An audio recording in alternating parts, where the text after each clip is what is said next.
2022 항저우 아시안게임 야구대표팀 감독으로 류중일 전 삼성라이온즈 LG트윈스 감독이 선임이 됐습니다. 여러 명의 후보가 있었죠. 김재박 전 감독을 비롯해서 현재 LG트윈스의 또 퓨처스 팀을 맡고 있는 이종범 감독, 그리고 이제 여러 국내 지도자들이 모집 지원을 했는데, 역시 이 기술위원회에서 찾는 염경엽 기술위원장이 또 찾고 있는 후보 중에 류중일 감독이 프로 지도 경력이나 국가대표팀 경력에서 가장 우선순위에 있었던 것 같고, 다시 한번 대표팀 감독을 맡게 되었습니다. LG 트윈스를 2020년에 떠난 이후에 2년 만에 현장 복귀라고 하네요. 이제 올 초에 공개 모집을 했고 또 면접도 있었고 후보군을 잘 검토를 해서 2월 말에서 3월 초쯤에 발탁을 완료하겠다라고 했는데, 예상대로 잘 잡음 없이 국가대표팀 감독이 선발이 된 것 같고요.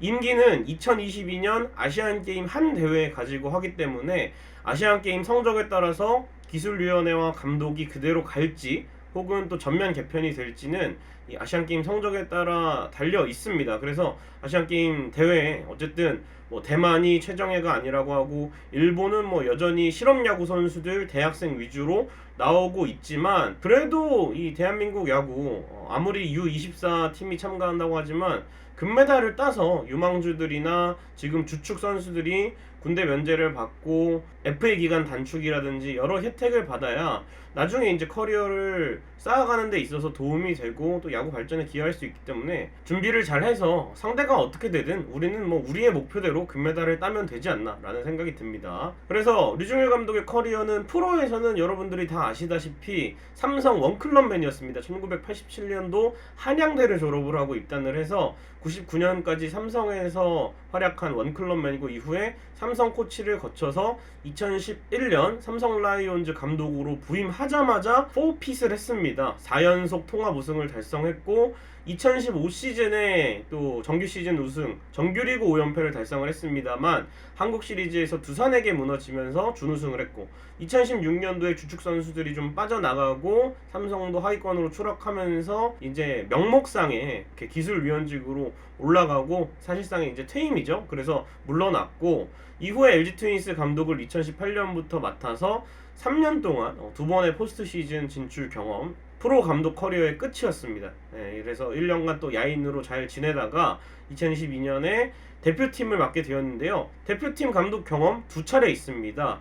그때 당시에는 이제 감독 전임제가 있기 전이어서 이 한국 시리즈에서 우승한 팀 감독이 그 다음 국제대회나 시즌 중에 있는 국제대회를 맡는 게 어떻게 보면 관례였죠. 그래서 2013년 WBC 국가대표팀으로 발탁이 돼서 야심차게 국가대표팀도 좋은 성적을 내겠다 했습니다만 타이중 참사 기억나시죠? 1라운드에 탈락을 했고, 그때 당시에 여러 가지로 이유들이 많죠. 핑계가 될 수 있지만 어쨌든 투수들, 주축 투수들의 폼이 올라오지 않아서 마운드 자원들을 운용하는 데 있어서 어려움을 겪었고, 또 주축 타자들도 컨디션이 많이 안 올라와서, 그리고 이제 상대 전력 분석도 좀 부족했죠.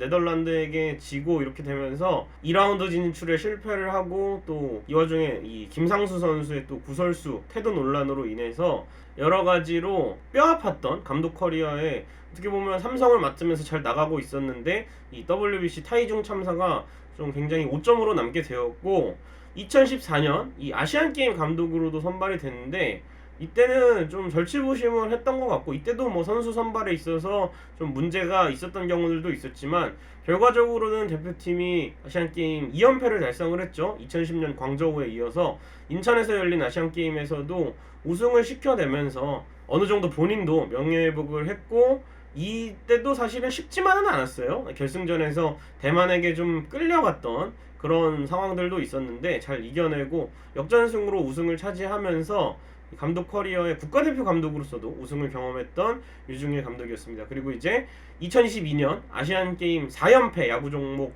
4번 연속 우승에 도전을 하는 항저우 아시안게임 감독을 맡게 되었습니다. 그래서 이제 류중일 감독이 발탁 소감을 또 인터뷰를 통해서 밝혔습니다. 책임감을 많이 느끼게 되고, 또 코로나나 최근에 국제대회 성적이 안 좋았기 때문에 기쁘다기보다는 책임감을 가지고 일을 하겠다라고 코멘트를 남겼고요. 선발 과정에서 잡음을 없애고 금메달을 목표로 준비를 하겠다는 또 각오를 다졌습니다.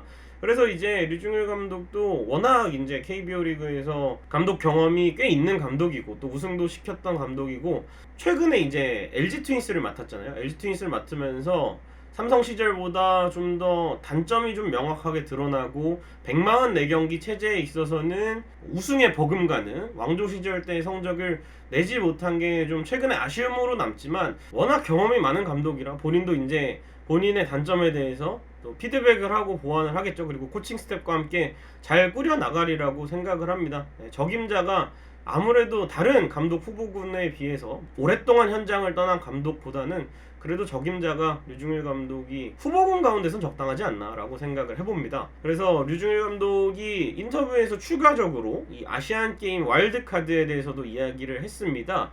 포수와 선발 투수 쪽에 좀 더 초점을 맞추고 있다. 면접 때 이제 기술위원회에서 물어봤나봐요. 이거에 대해서 질문을 했는데 류중일 감독이 이 와일드카드로는 선발 투수 그리고 포수 쪽을 조금 활용하지 않겠나 이렇게 뉘앙스를 남겼습니다. 뭐 물론 기술위원회랑 협의를 해서 선수들을 선발을 하겠지만 이 대표팀이 24세 이하기 때문에 아무래도 길게 던질 수 있는 어린 선발 투수들, 뭐 원태인이나 지난 올림픽에 나갔던 이일이 이런 선수들이 있지만 연령대가 조금 높아지면 던질 수 있는 투수들도 있거든요. 지금 상무에서 복무하고 있는 최채영도 있고 또 박세영도 있고 와일드카드로 뽑아볼 수 있는 선수들이 좀 있기 때문에 여기서 좀 생각을 떠올렸던 것 같고요.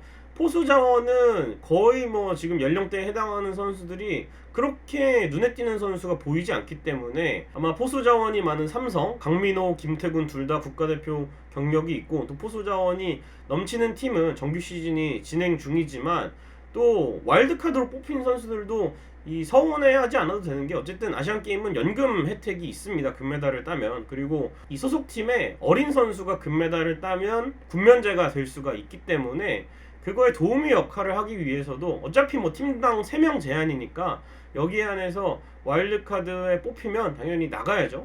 그렇게 하기로 프로구단과 협의가 됐으니까. 그래서 만약에 뭐 와일드카드에 대해서 어떤 선수가 뽑힐지 모르겠지만 팀의 약점을 보완할 수 있는 그리고 최고의 기량을 가진 선수를 뽑아야 되기 때문에 아마 이제부터 선수 선발에 대해서는 좀 더 고민이 필요하지 않을까 싶어 보입니다. 자, 그리고 이제 이번 아시안게임 야구 종목이 어떻게 진행되는지도 기사를 통해서 알 수가 있었는데요. 도쿄올림픽보다는 이해하기가 쉽습니다. 제가 설명을 또 드리도록 하겠습니다. 8개 나라가 참가를 하는데 아시아에서 이제 야구 랭킹이 있어요. 랭킹 상위 6개 팀은 자연적으로 진출이 확정이 되고 두 팀은 이제 예선을 통해서 올라오는데 이 8개 팀이 A조, B조로 나눠집니다. 그래서 조별 예선을 치르고 조별 예선 각조 1, 2위 팀이 슈퍼라운드에 진출을 합니다. 그러니까 A조 1, 2위, B조 1, 2위 각 조당 두 팀씩 상위 2개 팀이 올라간다 생각하시면 되고요. 이렇게 슈퍼라운드 진출을 한 4팀이 있을 거 아니에요.